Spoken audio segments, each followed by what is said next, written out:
Hello സുഹൃത്തുക്കളെ, അപ്പോൾ നമ്മൾ ഇന്ന് എങ്ങോട്ടാണ് പോകണമെന്നല്ലേ, സ്കൂളിൽ വിട്ട് പോകാം കേട്ടോ. സ്കൂളിലേക്ക് ഫോൺ അലൗഡ് അല്ല, അല്ലെങ്കിൽ നമ്മൾ സ്കൂളിലത്തെ കാര്യങ്ങളും കൂടി നിങ്ങളെ മുന്നിൽ എത്തിച്ചിരുന്നു. നമ്മൾ ബസ് കയറാൻ വേണ്ടിയിട്ടേ കൂട്ടുകാരൻ്റെ വീട്ടിലാണ് ഞാൻ ഫോൺ വെക്കൽ. അപ്പോൾ നമ്മൾ ബസ് കയറാൻ വേണ്ടിയിട്ട് പോവാം കേട്ടോ. അപ്പോൾ വഴി കൂടെ ഇങ്ങനെ നടന്നു പോവാണ്. കുറച്ചും കൂടെ നടന്ന പരപ്പാടി ബസ് കിട്ടും കേട്ടോ.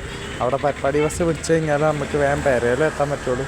അപ്പോൾ ആ പോകാനുള്ള ധൃതിയിൽ പെട്ടെന്ന് ഇങ്ങനെ പോവാം കേട്ടോ.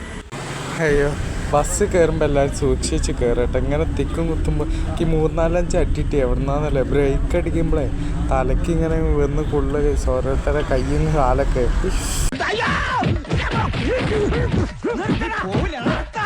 ഒരു ഗുണ്ട തല്ലുന്നതിനൊക്കെ ഒരു അതിരുണ്ട്.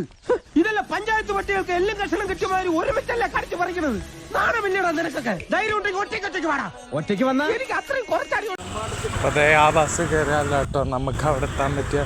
ഇപ്പം അതിൽ കയറി പോകണം. കുറേ അടി ബസ്സിൽ നിന്ന് കൊണ്ടുകഴിഞ്ഞ് ഒരു കടയൊക്കെ നടന്നെന്തേ വാങ്ങിച്ചിരുന്ന് പോകാം. അപ്പോൾ ഒരു 20 റുപ്യ കൈ കണ്ട ഏറ്റവും എന്താ വാങ്ങിട്ട് അത് വാങ്ങിച്ച് കുടിച്ച് പോകാം. എന്തായാലും കുറേ അടി കൂടി ഞാൻ ഇത് ഒരു ചേട്ടൻ കുടിക്കുന്നുണ്ട് ഓർഡർ ചെയ്താൽ കേട്ടോ. ഓർഡർ ചെയ്ത് കുടിച്ച് നോക്കിയപ്പോൾ നല്ല ടേസ്റ്റ്, നല്ല തണുപ്പ് കേട്ടോ, നല്ല സീൻ സാധനവും. അപ്പോൾ നിങ്ങൾ ഈ ഭാഗത്തേക്ക് കയറിയിട്ടുണ്ടെങ്കിൽ കടയിൽ കയറിയിട്ട് പാൽസാരത്തും കുടിച്ച് പോയിക്കോളി. നല്ല ഇനിയിപ്പോൾ നേരെ വീട്ടിൽ പോകണം. എന്നാൽ ഗുഡ് ബൈ.